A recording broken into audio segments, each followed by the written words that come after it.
Assalamualaikum warahmatullahi wabarakatuh. Wilujeng dalu. Waalaikumsalam warahmatullahi wabarakatuh. Sugeng dalu Mbak Limbo Mak Cangi. Waduh. Panjenengan lagi ngendika? Pripun? Mireng swanten panjenengan niku. Pak Haji Sutrisno wis anyeles penggalihe. Pak Haji Sutrisno menika? Nggih, ketua koperasi.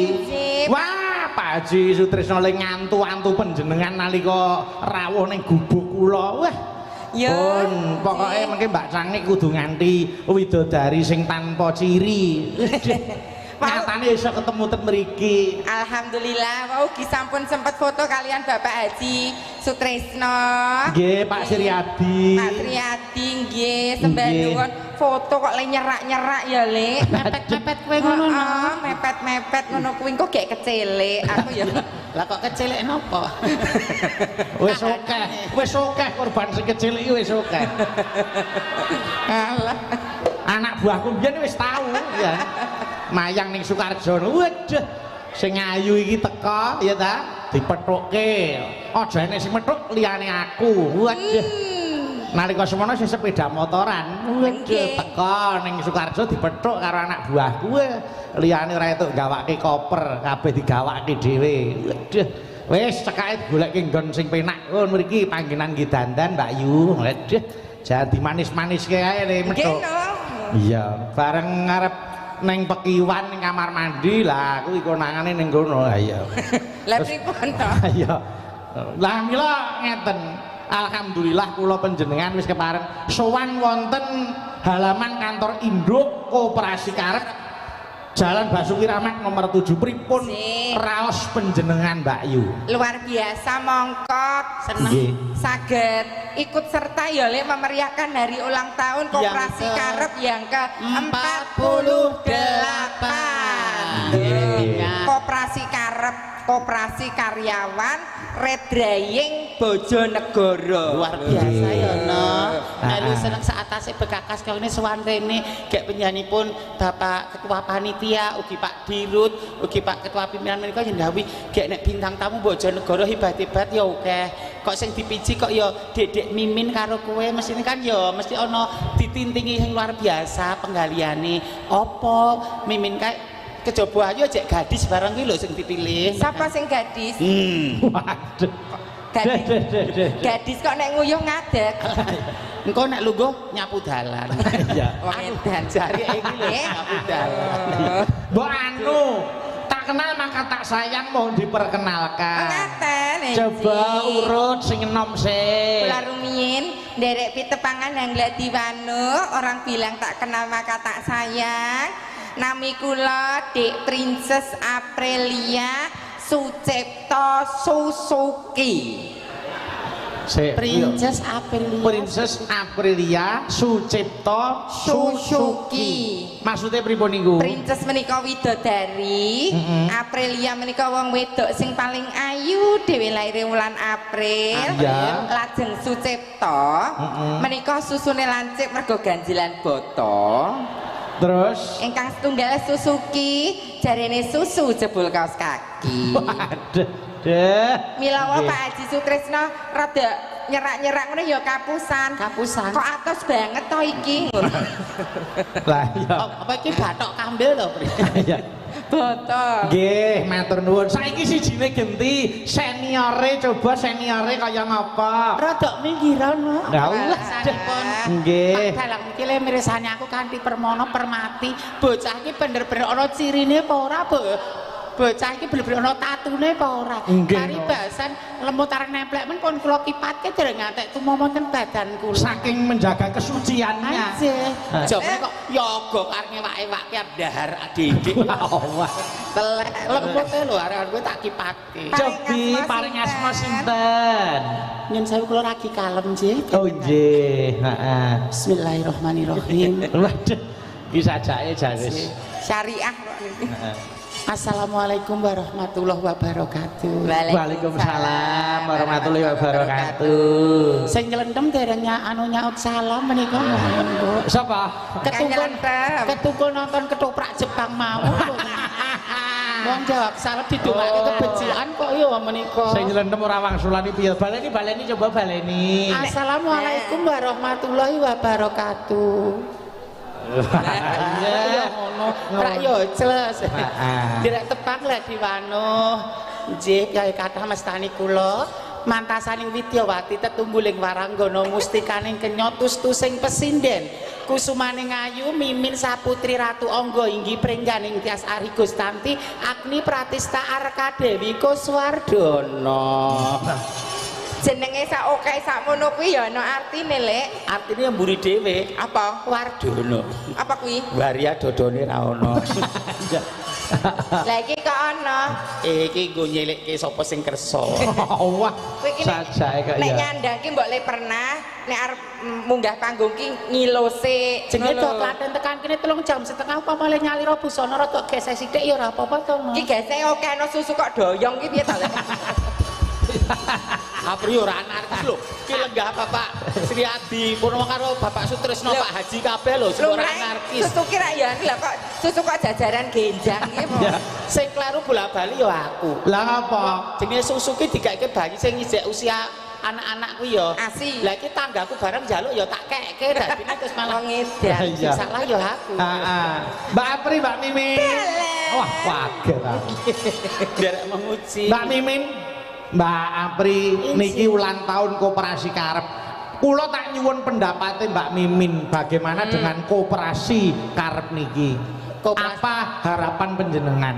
Harapanipun kok sampun maju ning saya berkembang sangsaya ngrembaka. Lajeng karyawanipun ki ora mung karyawan ning melu handarbeni. Nggih. Nek melu handarbeni ku ateges melu ngreksa apa kang lumadi ana ing koperasi menika. Leres. Dadi ra ana pilah nyatane ya luar biasa kalau mau wonten penghargaan karyawan terlama. Nggih. Kalau pengabdian jalan-jalanipun dipun paringi hadiah, paringi handphone lan sak pitu. Dados menika mengapresiasi jerih payah pengorbanan perjuangan. Lho menika. Nek wis diwenehi bebungah Nggih. gitu, aja terus nyepelekke. Aja nglokro. Aja nglokro. Malah harus napa saya semangat oleh nyambut gawe. Tuwajuh, Saya tanggung tuwajuh. jawab. Nggih, terus. Nah, tadi Tur murah adanya koperasi ini kan membantu karyawan untuk sejahtera. sejahtera. Loh, mengelola keuangan juga kali. Terus sing genah to iki mau sing dikake sejak 2005 iki mau zero accident. Nggih, heeh. Berarti nihil tidak ada kecelakaan kerja. Berarti kesejahteraan, keselamatan karyawan anggota paribasan dipersudi tenanan. Diperhatikan. Oh nggih, dijamin. Mriki niku pancen tanggung jawab. Ya to butuhke tenagane ning ya dijaga jiwane sak tenagane. Ora Loh. ora mung tenagane diprides paribasane ning kesejahteraane karo kenyamanan lan sak pitu lah dipun nyatane koperasi Karep luar biasa. Luar Mongkok biasa. Tepuk tangan Walah. untuk koperasi Karep. Amin, amin, amin. Luar biasa. Mula ngeten, kula kali panjenengan wajib donga sebabe napa? Yen koperasi Karep iki kok maju, gitu. Awake dhewe ya ketumrapan rezekine nadyan to ning ngadoh papane. Suwan mriki malih nganti kula nggih. Oh nggih, insyaallah. Kanca-kanca yoga wau kalian Bapak panitia iki kula disalami niki sinten iki garwane Mas Bayu sanes kula Mbak Mimin kok Pak Suryani wis bareng rodok mriki anu yoga sing endi sing muni ngono coba. mboten kula sanes Mbak Silpi kok modho rupa ngoten niku nggih Hasil Ayu kok padake foto onggrok kok ngono ya. aku dandane nyengkok beliau. Iya. Beliau itu ya wonge lomo, grapiak. Jadi selalu mengapresiasi. Nggih. Mbak Mimin udah ada gemukan, Mbak Mimin bajunya bagus, Mbak Mimin lho ngono-ngono ki lho jenenge diapresiasi. Aja kok kekurangannya selalu di parisem si tonjolke kekurangannya dielek-elek terus tapi kelebihannya diapresiat. Nyandak ra ora nyandak. Nyandak no kuwi lah kelebihan no. Kelebihan rambut jenggotmu ki lho. Iya. Heeh. Mbak Apri, Mbak Mimin. Nggih, niki wancine tetembangan sawetara. Nggih. Saderenge ngaturke tembang sing werna-werna kula tak nyuwun anu beliau panjenenganipun Bapak Dirut, Bapak Haji Sriadi. Anjing. Mbok menawi kepareng sekalian Ibu. Tuwin Pak Haji Sutrisno, monggo kepareng ngopi narak wonten pepanggungan. Mboten ngira-ngira hormat. Mboten ngira-ngira hormat. Nggih. Bapak Haji Sriadi. Nggih. Pak Haji Kepareng lho, kepareng lho. Kepareng. Monggo ayo metaramke, Cok, metaramke. Yo.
Haji Sriyati Purnomo. Lek, kowe nek nyaket Pak Haji ora apa-apa. Nek nyaket ibu ora kena cerak-cerak. Apa? Nek karo ibu kan kowe dudu muhrim. Kowe ya padha. Oh iya. Sugeng dalu Bapak. Sugeng dalu. Janti adem ya, Pri. Caket kiai-kiai pinunjul kayak kiai. Kayak caket surga ngono ya, Lek. Ah. Lah Pak Haji caket kowe kok caket neraka. Ya ora kaya ngono sendalu Bapak. Nggih, sugeng dalu. Alhamdulillah matur nuwun kula makili para kadang saking ngabdi dene pun timbali malih sowan wonten mriki kalian adik kula sing ayu dhewe Nduk Apri kalian Mbok Di Mimin. Nggih. Mbok De. Nggih walah iki Monggo lho, wah Pak. jan beliau iki luar biasa wis. Wis Pak Haji Sutresno wis ora montor-montor ketua koperasi wis kaya Raden Arya Penangsang Jawantah. Nggih.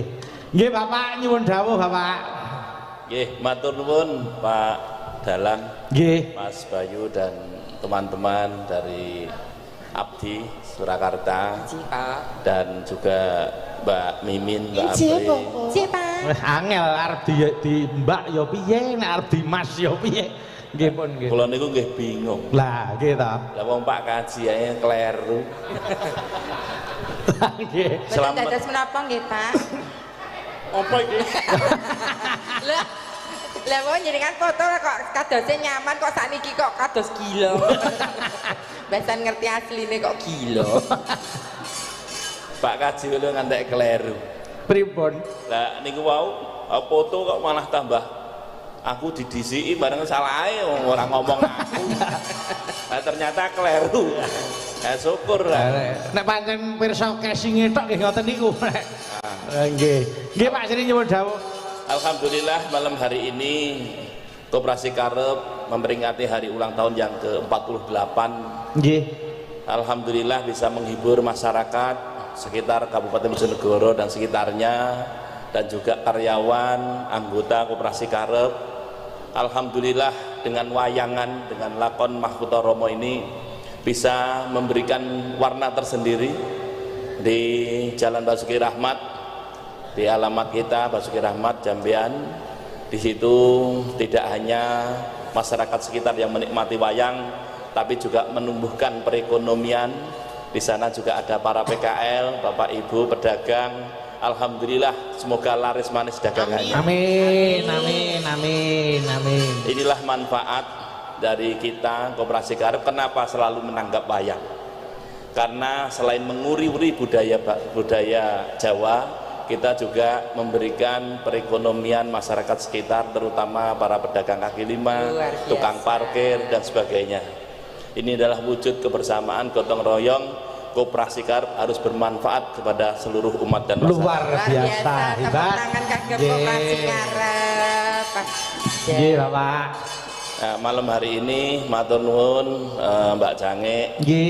Ini tadi Pak Kaji sore sudah bilang sama saya, Menapa? Pak Yadi, iki engko sing teko sindene pira? Iku totoan mbek aku. Nggih. Aku ora roh, aku ora dikabari. Aku tak mbethek 7 jare. Lho, bener sindene gawanane Mas Bayu 7. Oh ya bener sampean Mbak Ji. Tapi aku ku ya batin ora 7 tapi 9. Songo niku kalian pundi, Pak? Lah, kalih sing gawanane iki mau sing ngleroni Pak Kaji iki mau. Oh, nggih. Nah, ternyata. Nggih, nggih, nggih. Ngleroni Pak Kaji. Matur nuwun Mbak Mimin, Mbak Apri. Nggih, Pak. Rina wengi sampean diimpikan sama istri saya. Wah, alah, buke ngimpi napa to, Bu? Kados ngoten kok diimpake to, Bu. Lah piye wong angger mapan turu nyetel, "Sik, Mimin Apri kaya apa? Mimin Apri kaya apa?" jare. Lah saiki ngeruh tenan, Dek. Halah muru kaya ngene. Saya itu selalu mengapresiasi ibu-ibu. Ya. Ibu Nggih. apa meneh ibu-ibu sing kersa bantu makarya, membantu bisa jadi perekonomian mereka luar biasa. Nek bapak biasa pancen bapak ki tugasnya nyambut gawe. Ning ibu kok kersa lho panibasan linting, lho resiki mbako. Nah, niku mereka luar biasa. Hebat. Nggih. Karena saya itu tahu Mbak Mimin, Mbak Apri itu hanya di TV. Nggih. Hanya tahunya di TV sama YouTube. Nggih. Nah, padahal itu ya tonggoku dhewe tapi aku ya ora tau ngundang. Lenggahipun klatenipun pundi? Apa watu to? Kula watu, Pak. Heeh. Iya. Tanggomu Ayo. Namun 1,5 kilo saking gubuk kula menika Iya. nggih. Soalnya niku nek seneng terus ngambung lho Pak kula iki medeni. Makane itu nggawa satpam. Kalau sampai aku diambung ya aku Pulau Watu Nggih, kali Pulau dalem Watu. elemen caket ngoten. Lah, nggih, Tapi nek jenengan madosi mimin ngoten mboten panggih. Lah terus nek arep goleki kae piye? Sukimin ngoten menika panggih. Oh Sukimen nggih. Oh, Mbak Min. Sukimen blantik wedhus. Lah niku kenapa? Sukimin belantik wedhus. Oh, berarti wedhus ta, Mbak Min? Nggih. Nggih rumiyin pikantuk saking dinas sosial langsung blantik mendo. Saiki kok schedule kula sampun padat. Alah. Pun dados artis populer pun sampun mboten kecunggah malih. Alah. Wingi kula ten Prambanan, lampu abang macet, tak kira nggih Mbak Mimin. Nika benten iki. Aku tak mau. Lah kok bapak malah apal niku lho kok. Niku anak buah setore kalih kula sih. Oh alah. Nggih matur nuwun. Nah, Nggih. anu Bapak badhe ngersake lagon menapa Ibu? Monggo. Ibu ngersak kelelagon menapa? Nah, sebelum saya minta lagu. Nggih. Ini ada sesepuh saya, ini teman dari ex PTHM Sampurna. Nggih. Ini yang dulu melatih saya di Rokok SKT. Ini rumahnya jauh, NTT Pak. Oh, saking NTT. Iya, itu tadi pagi terbang hanya ke sini, hanya pengen melihat Mbak Mimin, Mbak Abel. Tepuk tangan Bapak Ibu. Luar biasa. Mimpi apa aku saka Nusa Tenggara Nah. Timur mau nyawang dedek kok. Ngalah. Tadi tanya sama saya, itu kok cantik ya? Oh jangan salah Pak Markus, itu ono benduyune aku. Loh, saya dandan begini, kula dandan ngeten iki nek nggih pengiling-iling kanggone para piyai kakung. Dados nek nyawang wong wedok ki aja saka rupa, aja saka kesing. Kesing. Lah kok rupane ayu, kesinge apik, dibuka isine padha. Heeh, ya kudu onder dile kudu didelok sik. Nggih. Jebule malah Kecilik. manggo nggo walu. Pak Markus, monggo bisa ke depan panggung Pak Markus. Mari. Monggo, mari silakan Pak Markus. Monggo mataram to. Yo.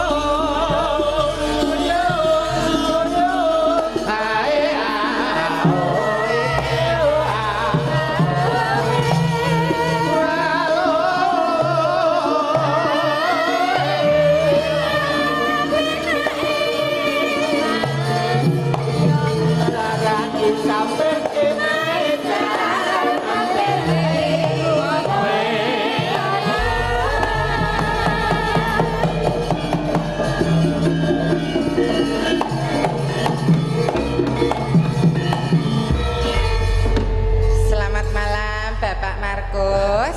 Selamat malam. Tadi benar yang dibilang Pak Yadi ya. Saya dari situ bilang kok cantik sekali ya yang dua ya. Untung aku belum Belum sempat cipika-cipiki nggih Bapak. untung ya. Nggih, belum terlanjur terjebak nggih, Pak. Betul sekali. Nggih, iya. Ya mohon arahan, Pak. Monggo apa yang disampaikan untuk Koperasi Karep. Selamat malam semua keluarga besar Koperasi Karep. Senang sekali malam hari ini bisa hadir di sini melihat perayaan yang sangat luar biasa. Perjalanan ulang tahun yang ke-48 sungguh satu yang luar biasa. Ya tadi Pak Yadi bilang biasanya corporate menghasilkan koperasi, tapi ini koperasi menghasilkan PT yang luar biasa lagi. Tepuk tangan dong buat Koperasi Karep. Ya jadi selamat buat semua, sukses selalu, panjang umur. Ya dan kehadiran Koperasi Karep membawa berkah buat seluruh keluarga besar dan masyarakat sekitar. Terima kasih. Sembah nuwun, terima kasih. Matur nuwun, Bapak terima Markus. kasih. Nggih, Pak nggih. Haji Sutrisno, monggo wekdalipun. Nggih, sekali lagi saya selaku Ketua Koperasi Karep pertama mengucapkan terima kasih semua anggota yang hadir di sebelah ini. Tepuk tangan semua anggota. Ya, jadi anggota yang mempunyai koperasi karep, ya tadi sudah disampaikan oleh Bapak Direktur bahwa koperasi karep saat ini sangat berkembang dan dibuktikan bahwa koperasi karep bisa mendirikan salah satu PT adalah PT Karep Alam Sejahtera yang dikenal dengan MPS Dander. Ya, mudah-mudahan semakin lama koperasi karep tetap semakin jaya selamanya. Terima kasih. Amin, amin, amin. Iya, Bapak. Keparang nyuwun dawuh, monggo parang ngersakaken lagu menapa Pak Sri. Bapak Markus minta lagu apa? Cicak Rowo. Cicak Rowo. Oh. Lek, Bapak Markus ngerti ya nek nggon masalah permanuan kok dhewe. Iya. Iya. Nggih. Oh, anu Cicak Rowo. Nggih, oke. Anu dilayani dulu. Siap, Cicak Rowo. Ayo diaturke, Cak. Monggo. Bapak tetep teng mriki riyen nggih. Tetep di sini dulu. Joget bareng dulu. Oh iya, harus nggih. Monggo Cak diaturke. Cicak Rowo. Monggo, ayo.